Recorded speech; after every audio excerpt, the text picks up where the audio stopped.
Assalamualaikum warahmatullahi wabarakatuh. Selamat pagi untuk semua mahasiswa kebidanan yang kebetulan pada kesempatan kali ini akan melaksanakan praktikum mengenai praktikum farmakologi mengenai pembacaan resep dan cara menghitung dosis obat. Oke, seperti yang telah diberikan pengajaran melalui teori sebelumnya oleh Bu Ratna. Jadi sebenarnya pada kesempatan kali ini kita hanya akan praktek bagaimana cara membaca resep dan bagaimana cara menghitung dosis. Perlu diketahui untuk kebidanan sendiri juga nantinya apabila bekerja di suatu klinik atau rumah sakit akan membantu juga dalam proses membaca resep. Bahwa resep sendiri adalah permintaan tertulis dari seorang dokter gigi atau dokter hewan kepada khususnya nantinya di akhirnya nanti akan ada di bagian kefarmasian yang akan menyerahkan obat kepada pasien. Tetapi pada tenaga kesehatan lainnya itu juga ada anjuran untuk mengetahui terkait dengan resep atau bisa membaca terkait komponen-komponen yang ada di dalam resep. Karena pada kesempatan tertentu misalkan pada keadaan yang darurat ya, di mana misalnya jumlah tenaga kefarmasian di sana tidak terlalu banyak. Nah, lalu kemudian harus meminta bantuan kepada tenaga kesehatan yang lain untuk membantu terkait dengan menyiapkan obat. Nah, apabila tidak ada bekal terkait dengan bagaimana resep itu sebenarnya, itu akan menjadi kesalahan dalam membaca resep. Nantinya juga akan bisa berakibat fatal terkait dengan medication error. Nah, pada kesempatan ini nantinya saya akan menjelaskan walaupun sudah dijelaskan oleh Bu Ratna, tapi saya secara langsung saja terkait contoh soal dan bagaimana cara membaca resep itu nanti juga saya contohkan gitu ya. Nah, di dalam resep itu kalau kalian mungkin pernah lihat itu tidak menggunakan bahasa Indonesia, tapi menggunakan bahasa Latin ya, menggunakan bahasa Latin yang dimana bahasa Latin ini digunakan secara global di seluruh dunia. Jadi ketika nantinya apabila kalian misalkan menjadi seorang tenaga kesehatan di misalnya TKHI tenaga kesehatan yang ditugaskan di dalam haji, nah itu bahasanya resepnya pasti sama. Jadi secara global itu sama, mau yang meresepkan orang Indonesia, mau dokter Australia, mau dokter Amerika, itu secara penulisannya itu harusnya sama terkait dengan bahasanya. Nah, nanti saya akan sedikit berikan macam-macam apa saja yang ada di dalam resep ya. Jadi minimal yang terkait dengan hal penting, misalnya terkait dengan berapa kali sehari. Nah, itu di dalam resep tidak dituliskan 3 kali sehari. Kadang-kadang tidak dituliskan dalam bentuk 3x1, tetapi 3dd1. Nah, terkait penjelasannya nanti akan kita bahas di video yang selanjutnya. Oke, silakan di sini. Pertama-tama saya ingin mengucapkan terima kasih kepada Bu Ratna karena yang saya baca pada kesempatan kali ini itu adalah slide tempat Bu Ratna. Jadi saya hanya mengulang saja apa yang telah diajarkan beliau saat teori gitu. Ya, yang pertama adalah unsur-unsur resep ya.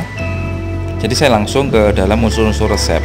Di dalam resep itu harus ada identitasnya. Jadi ketika nanti kebetulan kalian bekerja terus kemudian di suatu tempat kebetulan di dalam resepnya itu tidak terdapat nama-nama yang menunjukkan identitas secara lengkap, maka resikonya adalah dia tidak akan bisa diberikan obat sesuai dengan resep tersebut gitu, karena menandakan bahwa resepnya tidak lengkap itu dan tidak valid terkait dengan isinya maupun identitas terkait pemberi resepnya. Nah, untuk identitasnya itu diantaranya ada nama dokter, lalu kemudian nomor surat izin praktek, alamat prakteknya, lalu kemudian dokter penulis resepnya siapa, dilengkapi dengan nomor dan kemudian jam prakteknya. Lalu yang kedua, di dalam unsur resep itu ada yang namanya superskripsio. Superskripsio itu ditulis dengan simbol R. R, kalau kamu lihat resep nanti saya berikan contoh ya. Jadi selain saya menjelaskan, nanti saya berikan contoh bentuk resepnya dan kita bedah lagi langsung ke contoh resepnya. Di dalam resep ada tulisan R strip seperti ini biasanya. Nah, R strip itu menandakan R-nya itu dari bahasa Latin yang artinya harap diambil atau resip atau artinya harap diambil. Biasanya sudah dicetak dalam belangko. Bila diperlukan dari satu bentuk sediaan obat, diperlukan penulisan R lagi. Jadi misalnya obatnya diminta untuk anak kecil untuk memberikan karena demam ya, terus dikasih paracetamol. Nah, itu diberikan tulisan R strip ini. R strip paracetamol berapa tablet atau berapa miligram seperti itu. Lalu kemudian untuk obat yang lain, kalau dia tidak dibuat dalam bentuk puyer maka harus ditulis R lagi. R strip, contohnya misalnya disertai dengan infeksi, kemudian diberikan amoksilin. Nah, kemudian R strip, terus bawahnya baru obatnya amoksisilin seperti itu. Itu ya, jadi ada superskripsio yang dituliskan dengan simbol R. Kemudian ada inti resepnya. Inti resepnya dalam bahasa resep itu disebut dengan nama inskripsio. Kalau tadi superskripsio, kalau ini adalah inskripsio. Jadi untuk inskripsio ini merupakan bagian inti resep yang isinya adalah berisi nama obat ya. Misalnya contohnya paracetamol tadi atau amoksilin tadi. Lalu kemudian ada kekuatannya, misalnya paracetamol itu untuk anak-anak itu tidak 500 mg tapi langsung hanya 250 mg atau 150 mg seperti itu. Jadi sudah ada nama obatnya dan kekuatan obatnya itu disebut dengan inskripsio. Lalu kemudian ada subskripsio. Kalau tadi ada inskripsio itu adalah terkait dengan menceritakan obatnya. Bagian intinya adalah di obatnya itu. Sedangkan di subskripsio itu mencantumkan bentuknya. Bentuknya seperti apa? Misalkan apakah dia sirup ya. Kalau dia sirup berarti dia tulisannya ada tulisan sol, artinya solution. Kalau dia bentuknya tablet berarti ada tulisan tablet di situ, tab berapa tab gitu ada tulisannya. Kalau dia dibuat dalam bentuk kapsul maka dia akan ada tulisannya caps, CAPS, caps, kapsul gitu. Jadi di sini nanti adalah bagian subskripsio adalah bagian untuk menjelaskan terkait dengan bagian inti resepnya. Kalau bagian inti resepnya inskripsio, kemudian dijelaskan untuk lebih jelasnya oleh subskripsio. Jadi bagaimana cara membuatnya, berapa kali sehari, lalu jumlahnya berapa, itu ditulis dalam subskripsio. Sedangkan kalau untuk obat dan kekuatan obatnya itu dituliskan di bagian inskripsio. Lalu untuk cara anjuran minumnya ya, cara anjuran minumnya berapa kali sehari, berapa tablet diminumnya atau frekuensinya dan jumlah obatnya itu namanya signatur. Lalu yang terakhir adalah identitasnya harus lengkap. Identitas di bagian bawahnya yaitu identitas pasiennya. Jangan sampai sudah tertulis lengkap semua tetapi identitas yang tertulis di pasiennya tidak jelas. Misalnya hanya pasien tulisannya Pak Ijo tapi tidak diketahui Pak Ijo ini umur berapa. Kalau ternyata Pak Ijo ini anak-anak sedangkan di dalam resepnya atasnya itu diberikan tablet dewasa, nah itu tidak bisa diberikan, harus ada konseling dulu atau ada proses menanyakan dokternya dulu. Jangan-jangan salah dalam beri resep karena jangan sampai dia masuk ke dalam indeks terapi yang berlebihan atau toksik gitu ya. Jadi harus dituliskan identitasnya. Nah, identitas ini biasanya dituliskan dengan nama pro. PRO. Pro itu artinya untuk. Jadi kepada siapa? Kepada ibu. Kalau ibu berarti tulis nyonya Aminah misalnya. Kalau untuk orang tua berarti tuan Tuan Paijo seperti itu, TN Paijo. Kalau untuk anak-anak biasanya ditulis AN siapa, AN Budi, berarti anak Budi, terus dituliskan umurnya berapa gitu. Karena arsip dari resep sendiri nanti harus dilaporkan, harus jelas dan lengkap terkait dengan pengeluaran obatnya gitu. Jadi tidak bisa obatnya resepnya tidak diberikan langsung tapi ngambil obat dulu, nggak bisa, karena harus terarsip dengan jelas. Nah, ini contohnya ya, contohnya terkait dengan contoh resep ya. Yang di atas ini adalah bentuknya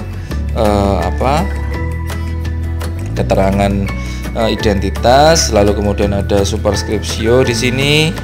Seperti ini, R di sini ya, R ini artinya ambilah. Lalu ada bagian inskripsio ini adalah obat dan kekuatannya, jadi ada CTM, terus kekuatannya 2 mg, ada efedrin kekuatannya 5 mg. Lalu kemudian ada subskripsio, itu untuk menjelaskan kelengkapannya, itu adalah di sini. Jadi dia dibuat apa? Misalnya dia dibuat puyer di sini. Lalu kemudian dibuat dalam bentuk kapsul. Lalu kemudian di bawahnya ada signatur, atau signatur itu dari kata tandailah, atau penjelasan lengkap bagaimana cara minum obatnya, frekuensi obatnya. Di sini tulisnya 3DD Kap 1, artinya 3 kali sehari 1 kapsul. Terus ini kalau obatnya beda, kalau dia tidak dipuyer pada bentuk yang sama, itu dia disendirikan, jadi harus R sendiri. Lalu kemudian ini ada contoh obatnya salbutamol, kekuatannya 2 mg, jumlahnya obatnya adalah disuruh mengambil 6, lalu dia diminum secara signaturnya atau tanda ilahnya adalah 3 kali sehari setengah tablet. Itu caranya. Terus kemudian harus ada kelengkapan juga dari identitas pasiennya. Ini Tuan Sodikin, umurnya 35 tahun, alamatnya di mana, dan ada nomor rekam medisnya berapa, harus lengkap seperti itu. Ini penjelasannya ya. Inskripsionya adalah CTM 2 mg, terus efedrin 5 mg, lalu kemudian aminofilin atau dan seterusnya. Terus subskripsionya adalah MV-PUF DTD XC Dainskaps, artinya dia dibuat dalam bentuk puyer sejumlah 15 dan dimasukkan ke dalam kapsul gitu. Ini contohnya. Terus cara minumnya adalah 3 kali sehari 1 kapsul gitu. Oke, nanti kita lanjutkan lagi. Itu dulu untuk contoh resep yang pertama ya. Terus di sini juga nanti ada terkait dengan mengenal jumlah dalam bahasa Latin. Terima kasih. Lanjutkan terkait untuk yang belum kita bahas tadi. Yang pertama saya ingin meralat dulu. Jadi di sini ada tulisan XC di sini. Itu menandakan dia sebenarnya bukan 15 ya, maksud saya adalah dia 90. Jadi C itu mengatakan dia 100 karena X-nya di belakangnya, berarti dia 90. Ini karena C ini kan berarti 100. Kalau XC berarti 90. L itu menandakan 50, kalau V itu 5. Ini jadi dalam angka Romawi. Jadi penulisan jumlah obat adalah berdasarkan angka Romawi di dalam resepnya. Oke, ketentuan resep adalah ditulis di kertas resep, walaupun sekarang pada kesempatan kali ini pada era sekarang ini sudah ada resep namanya e-resep. Jadi elektronik resep, jadi bentuknya itu melalui aplikasi, di mana nantinya dari dokter itu tinggal menuliskan itu. Kalau dulu kan lewat rutenya itu lewat perawat atau lewat bidan dulu. Nah, kalau sekarang tinggal langsung ke bagian kefarmasian. Nah, nanti dari bidan dijelaskan oleh farmasi terkait dengan penggunaan obatnya. Ada namanya e-resep. Selain itu juga e-resep kalau beberapa ada pro kontra. Kalau kontra sendiri katanya sudah keluar dari kaidah resep, karena resep itu harus lengkap, ada tanda tangannya seperti itu, lalu ada kopi resep kalau dia untuk pengambilan lagi. Nah, tetapi pada era sekarang ini itu juga ada yang pro untuk elektronik resep, dimana dia resepnya yang pertama dia diketik ke resepnya, yang kedua keuntungannya adalah untuk mengurangi adanya resiko kesalahan dalam pengambilan obat. Jadi banyak kasus di mana kesalahan dalam pemberian obat diakibatkan adalah kesalahan dalam membaca resep. Jadi mohon maaf, ini tidak menyalahkan salah satu pihak, tapi ada beberapa dokter yang dia mohon maaf tulisannya tidak terlalu kelihatan misalnya, jadi hanya A gitu, AZ. Bacanya seharusnya misalnya dikasih ampicillin, tapi kemudian dia dikasih amoxicillin. Nah itu kan merupakan sama-sama antibiotik tapi berbeda seperti itu. Apalagi kalau dia merupakan obat yang beda fungsinya gitu ya, sedangkan karena tulisannya terlalu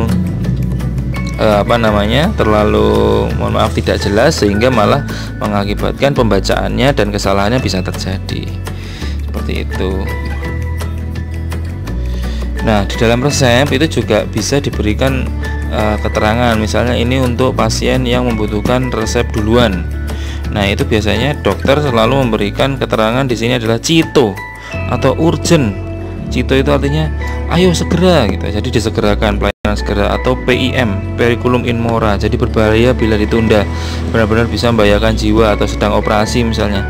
Jadi yang didahulukan adalah untuk obat resep itu gitu, jadi tidak ada antrian resep seperti itu. Nah bahasa Latin ya, seperti yang saya jelaskan tadi, dia merupakan yang berlaku internasional. Bahasa lain yang merupakan bahasa yang tidak digunakan dalam percakapan sehari-hari untuk meminimalkan perkembangan kosakata baru. Jadi tidak ada pembaharuan kata-kata kalau bahasa Latin itu. Jadi bahasa Latin itu dia disampaikan itu atau dituliskan itu dengan kosakata yang tidak berganti-ganti.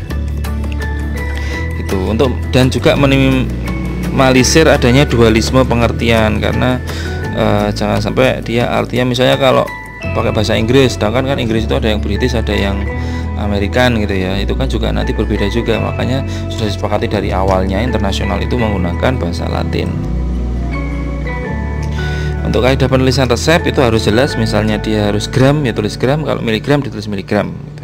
Untuk aturan pakai dan jumlah obat selalu harus dituliskan dalam angka Romawi. Terus penulisan angka desimal dihindari, jangan ada koma berapa gitu. Jadi harus jelas untuk angkanya. Kalau koma juga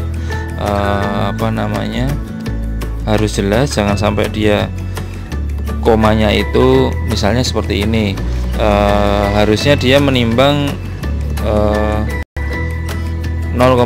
gram di sini ya. Nah itu tolong dituliskan 10 mg gitu, jangan dituliskan 0,01 gram. Jadi perbedaan komanya itu nanti misalnya ternyata kebacanya adalah dalam bentuk miligram, itu sangat berbahaya. Jadi harusnya 0,1 gram tapi dia mengambilnya 0,1 mg atau kebalikannya seperti itu. Nah ada bahasa Latin lain, ini tentunya untuk pengertian saja, nanti untuk penugasannya juga bisa di searching gitu ya. Jadi beberapa pengertian di dalam obat itu.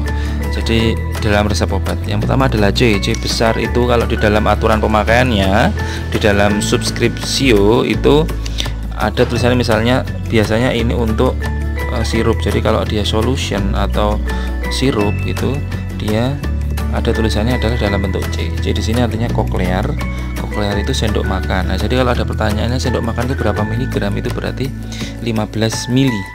Ya, 15 mili. Terus kalau misalnya ada yang tanya, Pak, kalau yang sendok yang kita buat makan itu berapa mili? Itu sebenarnya bukan standar untuk obat ya. Cuma kita terbiasa bahwa itu sendok makan, tapi seharusnya dia dilebihkan. Jadi kalau mau memakai sendok itu, saya pernah ngukur itu kira-kira 7,5 mili. Jadi kalau kamu disuruh minum obatnya adalah 1 sendok makan, berarti kalau menggunakan sendok biasa itu kamu bisa menggunakan 2 sendok. Atau kalau misalnya bisa valid, kamu lebih baik kalian untuk membeli takaran sendok, karena takaran sendok itu juga murah kok. Itu untuk mengantisipasi overdosis ataupun lower dosis.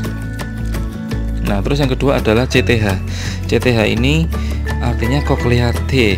TH itu artinya teh, jadi dia 1 sendok teh. 1 sendok teh itu 5 mili kira-kira. 1 sendok teh itu 5 mili. Jadi kalau yang disuruh itu 1 CTH, berarti jangan dipaksakan untuk memakai sendok makan gitu. Berarti harus 1/3-nya yang untuk diberikan. Terus ada lagi namanya cochlear pultis. atau CP.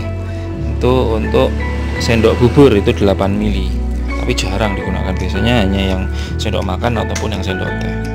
Terus ada lagi bentuknya GTT. GTT itu gutai atau diteteskan. Ya, kira-kira kalau untuk diteteskan ini obat apa? Nah, berarti ini adalah obat untuk seperti contohnya tetes mata ataupun tetes telinga. Jadi bentuknya obat tetes, dia bahasa latinnya adalah GTT, gutai.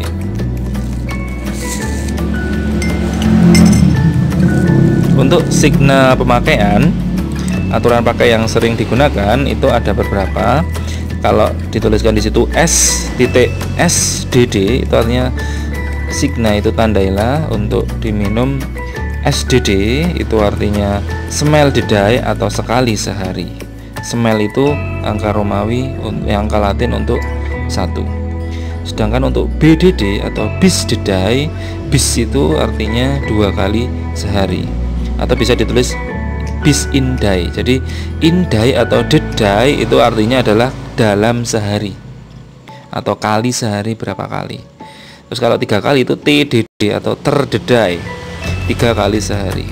Atau bisa juga menuliskan dalam, kadang dokter itu menuliskan dalam angka. Jadi 1 DD atau 2 DD atau 3 DD itu sama. Dia menulis TDD sama 3 DD itu sama. Terus QDD, quarter dedai, 4 kali sehari.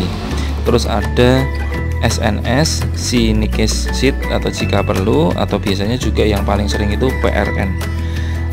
Maksudnya apa Pak ini PRN? PRN ini biasanya untuk obat-obat yang tidak diminum rutin. Contohnya apa? Obat-obat demam, paracetamol misalnya, atau untuk analgetik atau antiinflamasi, itu biasanya dokter menyarankan untuk dia pemberiannya PRN. PRN itu artinya adalah jika perlu. Artinya apa? Dia diminum hanya saat sakit saja.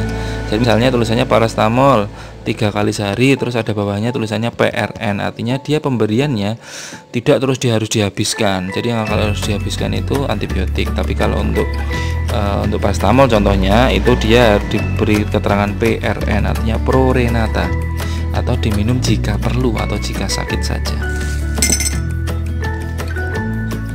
Nah, ini untuk lanjutan aturan pakainya sama seperti tadi, hanya perbedaannya di indidai sama dedai. Terus ada juga di dalam Drug Information Handbook itu dosis itu diketahui dalam bentuk Q8 hour atau setiap 8 jam. Artinya apa? Ya sama, dia 3 kali sehari. Ada yang Q12 HR artinya setiap 12 jam, berarti dia 2 kali sehari. Seperti itu. Atau Q6 hour artinya dia diminum setiap 6 jam sehari atau 4 kali sehari, seperti itu.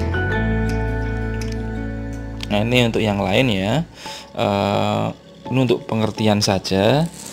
Nanti untuk di soalnya juga saya kasih biar kalian bisa searching sendiri. Jadi ada misalnya OC itu artinya tadi misalnya GTT atau teteskan. OC itu artinya oculus, berarti mata. Terus kalau auralius atau aurem kalau di sini itu menandakan dia telinga. Nah, itu kalau mata kanan itu berarti OD, O.D atau oculus dexter, arti mata kanan. Dexter itu bahasa Romawi dari kanan, sedangkan sinister itu bahasa Romawi dari kiri. Jadi OS, oculus sinister. Kalau telinga itu aurus dexter, itu artinya AD misalnya, itu di apa namanya, artinya adalah dia pada telinga kanan. Nah, seperti itu. Jadi ini menandakan kalau di sini okulusnya itu adalah matanya. Terus beberapa obat salep itu dia tidak dikasih keterangan 3 kali sehari atau 2 kali sehari. Dia hanya dikasih keterangan S.U.E misalnya. Atau ada keterangan sudah ada 2 kali sehari tapi dikasih keterangan S.U.E. Itu artinya pasti dia adalah salep atau obat yang digunakan di luar tubuh. Atau signa usus externus, artinya untuk pemakaian luar tubuh.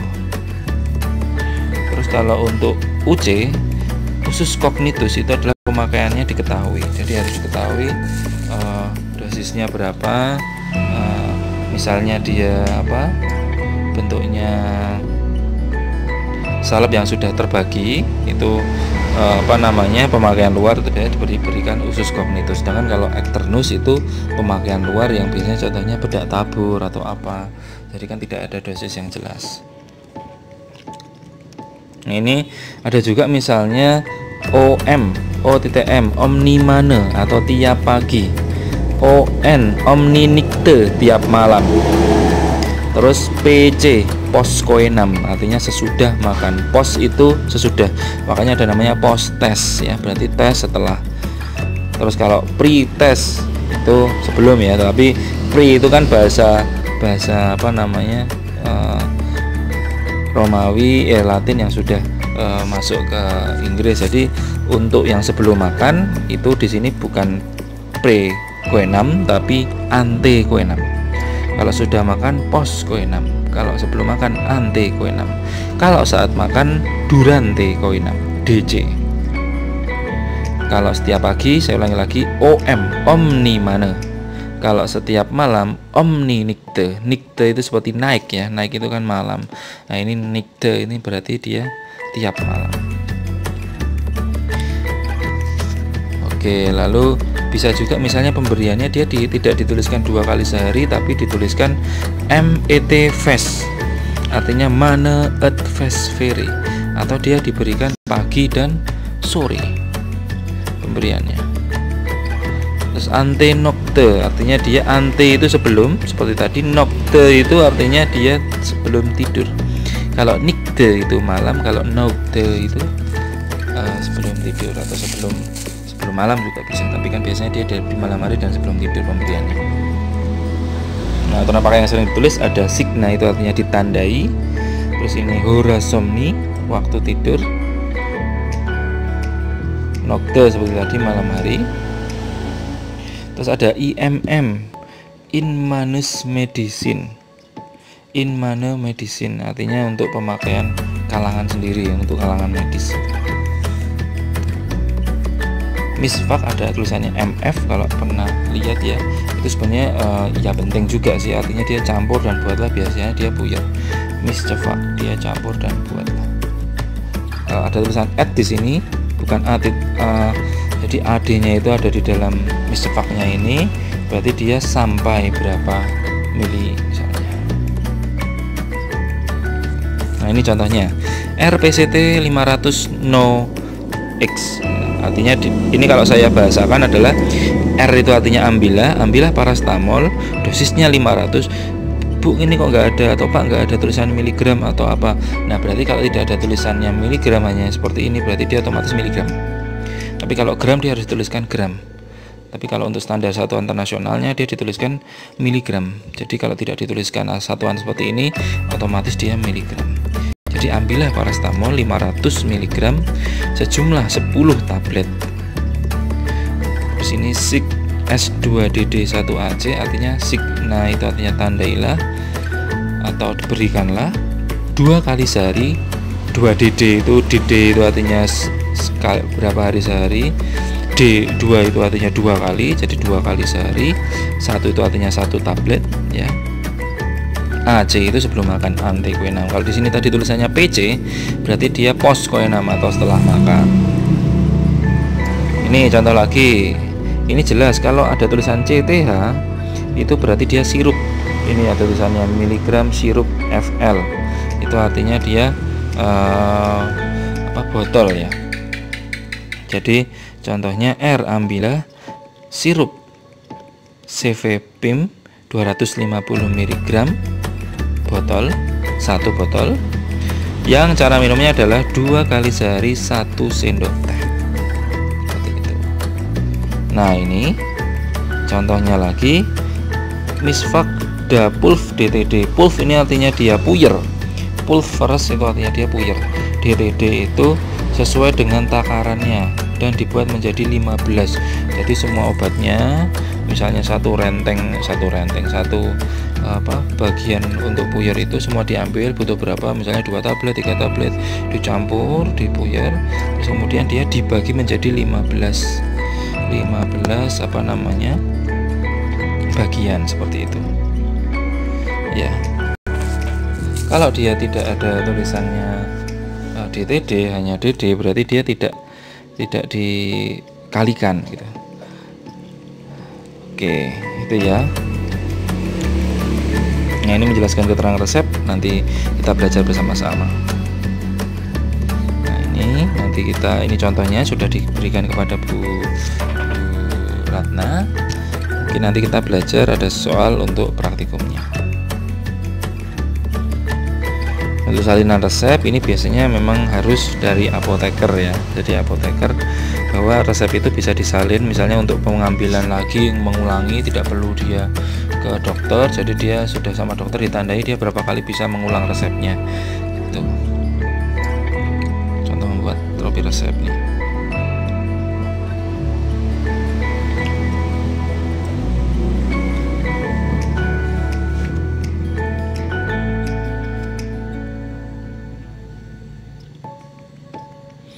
Oke, ini ya, kalau untuk pengulangan iter ini juga kebanyakan dia di dalam kefarmasian ya seringnya.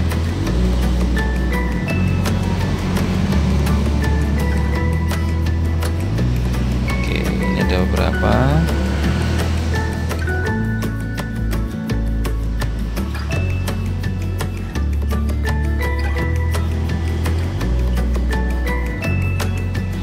Nah, ini silahkan nanti dibaca ya.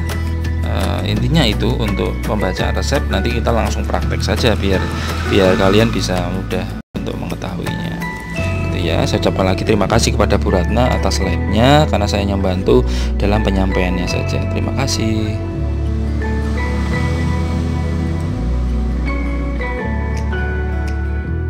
Membahas tentang resep, selanjutnya kita akan masuk ke dalam pembahasan menghitung dosis ya.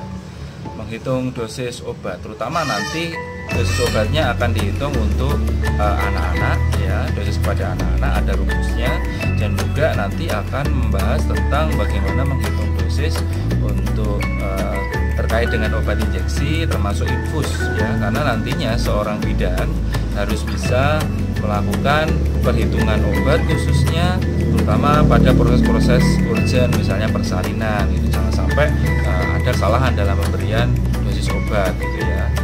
Jadi setelah ini bisa disimak untuk slide selanjutnya cara untuk menghitung dosis, dan juga jangan lupa untuk terus tetap berolahraga ya, untuk tetap sekarang kita akan bicarakan tentang dosis ya. Ini juga sama, saya masih mengambil dari PowerPoint yang dibuat oleh Bu Ratna. Jadi di dalam PowerPoint ini secara jelas sudah dijelaskan, mungkin kalian juga bisa melihat PowerPoint-nya tentang beberapa jenis perhitungan dosis, terutama terkait dengan dosis yang berkaitan di sini banyak dibahas tentang anak-anak ya, sama terkait dengan pencampuran obat untuk injeksi. Nah, definisi obat mungkin sudah dijelaskan ya, sudah sejak awal, sudah pada awal farmakologi juga sudah dijelaskan. Nah, yang harus kita ketahui adalah ini sebenarnya. Jadi di dalam sini ini ada namanya jendela terapi. Jendela terapi. Jadi seperti kamu kalau kenapa disebut dengan jendela terapi? Jadi jangan sampai suatu obat yang kita minum itu dosisnya itu kurang. Makanya ada namanya dosis efektif sama dosis toksik. Itu yang yang digunakan itu. Yang kira-kira bisa masuk itu adalah ketika dia masih masuk ke dalam dosis efektif dan tidak melebihi dari dosis toksik. Jangan sampai dia malah kurang gitu ya. Itu jadi makanya kenapa kok obat itu ada yang diminum satu kali sehari, 2 kali sehari, 3 kali sehari, itu ada sebabnya. Yang pertama karena saya sudah pernah menjelaskan terkait proses farmakokinetik di dalam tubuh sehingga menyebabkan ada jendela terapi seperti ini. Nah, sehingga juga selain dari frekuensi pemakaiannya terkait dengan dosisnya itu juga harus ditentukan. Apalagi misalnya dia posisinya untuk anak-anak ya. Apalagi pada posisi anak-anak, kita ketahui pada anak-anak itu proses terkait dengan growth faktornya atau faktor pertumbuhannya masih terus bertumbuh ya, belum dikategorikan seperti orang dewasa, sehingga organ-organ yang di dalamnya juga dia masih bertumbuh gitu. Sedangkan beberapa organ itu menjadi vital di dalam terkait dengan cara bersinggungan dengan obat, karena ada namanya atma ya, absorpsi oleh lambung, lalu distribusi, lalu ada metabolisme, dan ada ekskresi, di mana ada organ hati, organ lambung, ada ginjal yang berperan juga gitu. Oleh karena itu harus ada penyesuaian dosis untuk anak-anak. Karena kenapa? Posisi anak-anak proses metabolismenya juga berbeda, protein plasmanya juga berbeda, sehingga kita harus menyesuaikan dosisnya. Nah, ini mungkin sudah dijelaskan ya, bahwa obat itu ada yang indeks terapinya sempit. Makanya hati-hati, beberapa obat yang dia indeks terapinya sempit seperti dicontohkan di sini ada phenytoin, ada ini untuk obat kejang, lalu ada digoxin, ada aminofilin untuk asma. Itu ketika dia konsumsi harusnya 3 kali sehari, 2 kali sehari, tapi kamu maksakan 3 kali sehari, wah itu bisa berakibat fatal. Dia sudah bisa masuk ke kategori dosis toksik gitu, karena jendela terapinya yang sempit. Jadi ketika ditambahkan dosisnya maka akan dosis toksik, ketika kurang sekali dosisnya maka dia akan masuk ke dosis non efektif. Rumus perhitungan dosis itu harus perlu diperhitungkan. Jadi ini Bu Ratna itu mengkelompokkan menjadi 4 bagian ya, walaupun sebenarnya itu banyak sekali. Rumus-rumus itu banyak terkait perhitungan dosis, tergantung dari mana negaranya dan bagaimana perhitungannya. Contohnya misalnya rumus Young, kalau yang rumus Young, rumus Dilling sama rumus Fred itu merupakan rumus dasarnya. Ya, jadi ini misal ini, tapi perhitungan dosis untuk yang menggunakan rumus ini adalah ketika posisi kalian seorang bidan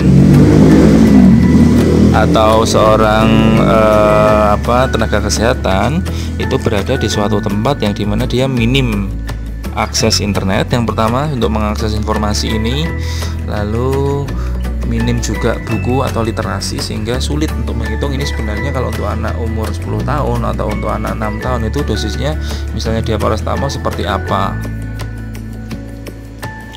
Tetapi untuk terkait kaitannya dengan yang seharusnya ya, yang ditetapkan oleh buku Farmakope untuk perhitungan dosis itu sudah ada aturannya di dalam buku itu, bahwa untuk misalnya contohnya paracetamol itu sudah ada hitungannya per kilogram itu berapa miligram. Jadi tinggal dikalikan saja, kalau berat badannya berapa tinggal dikalikan berapa, seperti itu. Jadi sudah ada aturannya berapa miligram untuk per kilogramnya gitu. Nah, tetapi pada kesempatan yang urgent atau yang perlu reaksi cepat, kita bisa menggunakan rumus ini, dan ini masih terbukti masih valid untuk sekarang ini gitu. Yang pertama rumus Young. Rumus Young ini untuk anak di bawah 8 tahun. N-nya itu sebagai umurnya. Jadi misalnya dia Pak Ijo umurnya 5 tahun atau 6 tahun ya, berarti dia dimasukkan N-nya di sini 6. 6 per 6 plus 12 dikali dosis maksimum. Dosis maksimumnya adalah dosis untuk dewasa berapa. Misalnya kalau paracetamol itu dosis dewasanya 500 mg. Seperti itu. Lalu untuk ibuprofen misalnya itu dosis maksimumnya adalah 400 mg. Untuk contoh yang lain misalnya amoxilin dosis maksimumnya juga 500 mg, seperti itu ya.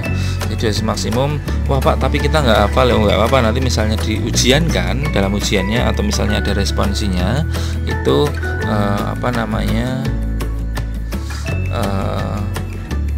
terkait dengan sudah ada aturannya, sudah ada tulisannya berapa kalau maksimum paracetamol itu dosisnya berapa, itu sudah ada, jadi tidak perlu bingung gitu ya. Jadi ini rumus Young ini untuk anak di bawah 8 tahun. Untuk rumus Dilling ini untuk anak di atas 8 tahun sampai umur 20 tahun. Jadi berdasarkan rumus Dilling itu orang dikatakan dewasa ketika dia sudah berumur lebih dari sampai 20 tahun itu dia dikatakan dewasa. Sehingga dalam kondisi seperti ini, dalam kondisi misalnya pasiennya itu umurnya 12 tahun, maka dia menggunakan rumus Dilling. ketika umurnya 8 tahun berarti masih menggunakan rumus Dilling. Jadi 8 dibagi 20 dikali dosis maksimumnya. Seperti itu. Rumus Fred. Nah, perbedaannya apa? Kalau rumus Fred ini adalah untuk bayi digolongkan menjadi balita. Ya, dia dikatakan bayi atau balita ketika dia di bawah 5 tahun. Sehingga aturannya adalah untuk anak-anak di bawah 5 tahun itu menggunakan rumus Fred. Kalau saya mengendakinya menggunakan rumus Fred. Jadi misalnya ada anak, misalnya anak Rayhan umurnya 2 tahun gitu. Nah, kita menggunakan rumus Fred. Cara ngitungnya adalah N-nya dihitung dalam bentuk bulan. Karena biasanya kalau untuk anak itu bayi itu dia hitungannya bukan umur tahun ya, tapi bulan. Udah berapa bulan? 11 bulan, 12 bulan. Nah, jadi hitungan dosisnya adalah perhitungan dosis untuk bayi. Nah, misalnya dia umurnya berdasarkan bulan. Jadi contohnya misalnya dia umurnya 2 tahun tadi ya, berarti N-nya adalah 24 dibagi 150 dikali dosis maksimumnya berapa untuk dewasa.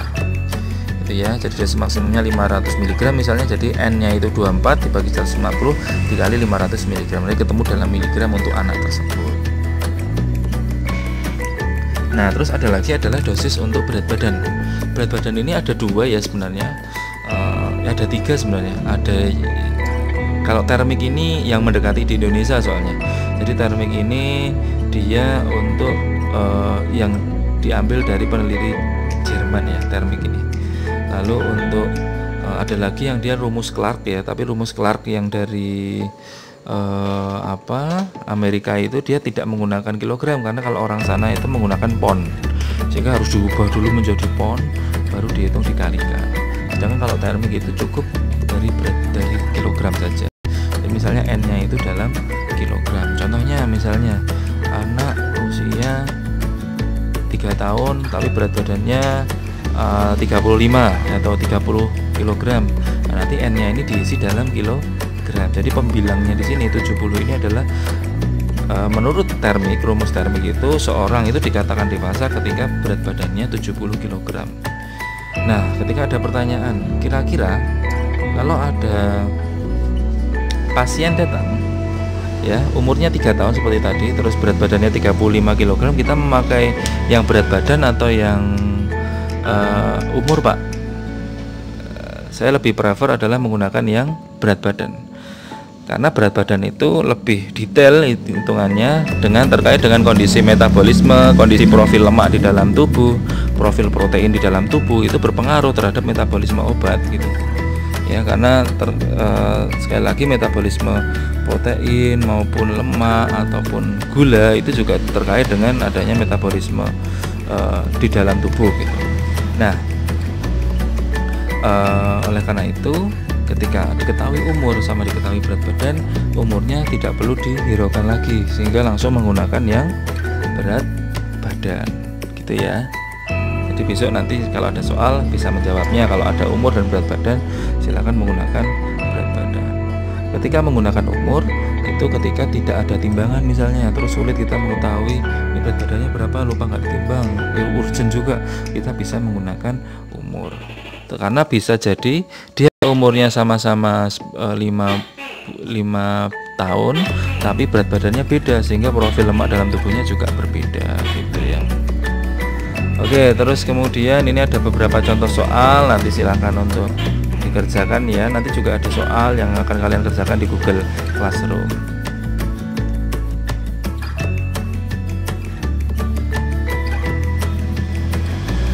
Nanti ada beberapa juga soal yang mungkin belum dijelaskan di slide-nya Bu Ratna, tapi nanti ada penjelasannya setelah review kalian mengerjakan, nanti ada penjelasannya ya, terkait dengan kuncinya adalah istilahnya untuk mengerjakan itu.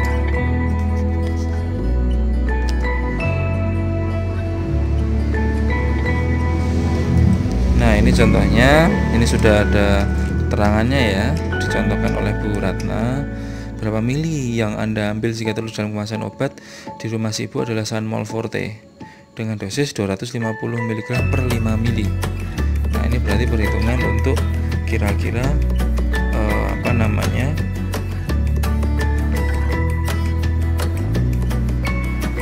ulangi lagi ya. Delivery obat kepada pasien. Berapa milikah yang Anda ambil jika tertulis dalam kemasan obat yang tersedia di rumah si ibu adalah Sanmol Forte paracetamol dengan dosis 250 mg per 5 mili. Nah, ini kita lihat dulu kira-kira dosisnya dewasa berapa. Oke, ini ya, bayi, demam, sedianya paracetamol sirup forte dan beberapa hari diberikan untuk mengobati demam. Apa yang harus dilakukan?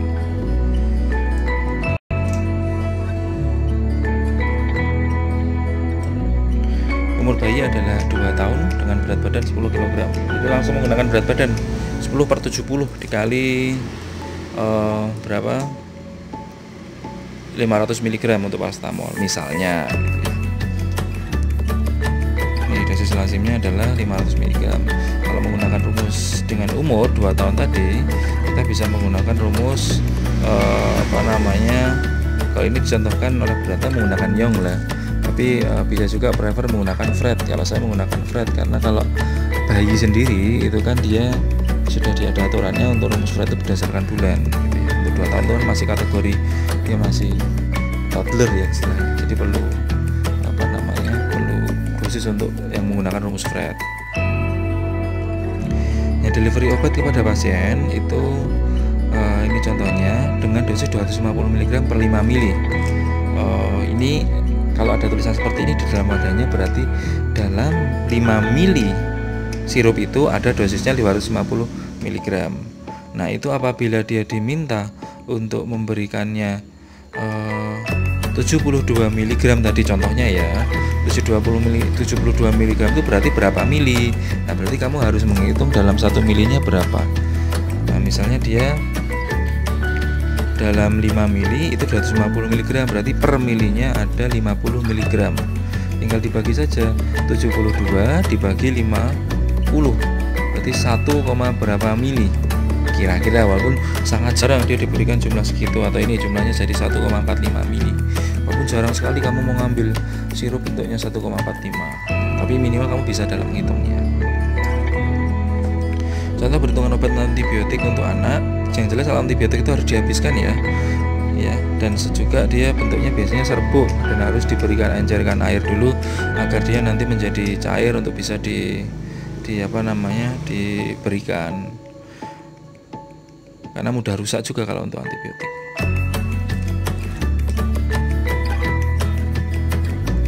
Perhitungan dosis untuk obat serbu injeksi. Penyiapannya dan rekonstitusi ya sudah ada dicontohkan sepertinya oleh Bu Ratna di dalam mencampurnya seperti apa. Contohnya seperti ini, kalian disuruh injeksi 3 kali sehari sebanyak 300 mg, tapi kan tidak mungkin kamu menyuntikkan dalam bentuk miligram, berarti harus dalam mililiter. Tapi di dalam keterangannya, di dalam botolnya ceftriaxone itu tulisannya 10 mili itu mengandung 1000 mg atau 1000 mg per 10 mili. Artinya setiap 1 mili itu ada 100 mg. Tinggal dibagi saja, kalau tulisannya 100 mg per 10 mili berarti dia 1000 dibagi 10 berarti 100 mg per milinya. Kalau 1000 mg per 10 mili kan berarti per milinya ada 100 mg. Tinggal dikalikan saja, kalau dia disuruh 300 mg berarti kita butuh berapa? Berarti kita butuh 0,3 mili yang disuntikkan. Walaupun kita bisa juga Pak ini bebas nggak sih Pak ngasihnya itu harus 10 mili nggak untuk mengencerkannya. Kalian bisa mengencerkan menjadi 5 mili itu juga bisa. Tetapi perlu diketahui injeksi itu sakit. Kalau semakin pekat itu semakin sakit ketika disuntikkan di pembuluh darah gitu, atau misalnya intravena semakin sakit gitu. Jadi harus biasanya kalau semakin encer itu semakin baik, semakin tidak terlalu sakit gitu, walaupun tetap dosisnya tetap masuk. Jadi seperti saya contohkan apalagi nih anak-anak ya, pembuluh darah yang kecil misalnya, jadi ketika disuntikkan itu jelas resiko sakit itu lebih besar gitu ya. Ini cara bisa dilihat di videonya, cara menghitung tetes per menit infus ya. Ini cara hitungnya adalah Tuan X berusia 50 tahun diresepkan Ranger Lactat 2000 cc IV sebagai restitusi cairan dalam waktu selama 8 jam. Hitung tetes per menit cairan yang akan diberikan kepada pasien. Faktor tetes adalah tergantung infus set makro dripnya. Kalau 20 tetes atau yang mikro drip. Kalau mikro drip itu 60 tetes. Waktu harus dalam satuan menit. Cara menghitung adalah diketahui kebutuhan cairan 200 cc. 200 cc dari mana?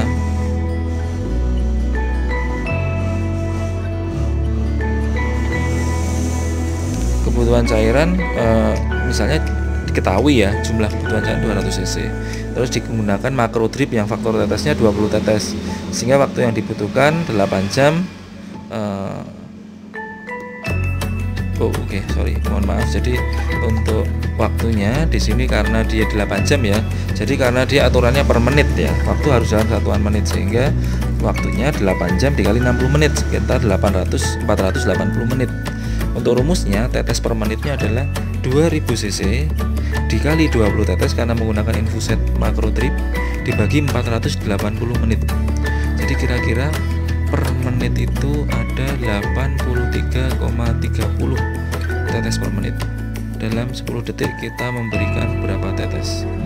Berarti kira-kira kalau 83,30 tetes atau 83 tetesan per menit, berarti kira-kira per 10 detik itu ada 8,3 tetes.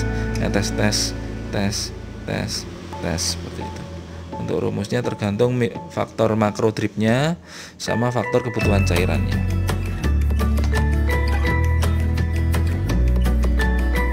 Oke, mungkin itu ya. Nanti soal yang selanjutnya akan saya berikan contoh dulu pemanasan. Ada jawabannya juga, baru nanti saya berikan contoh yang untuk perhitungan langsung kalian kerjakan, terus nanti dicocokkan dengan instruktur masing-masing. Oke, terima kasih, semoga bermanfaat dari yang saya jelaskan dari awal tadi.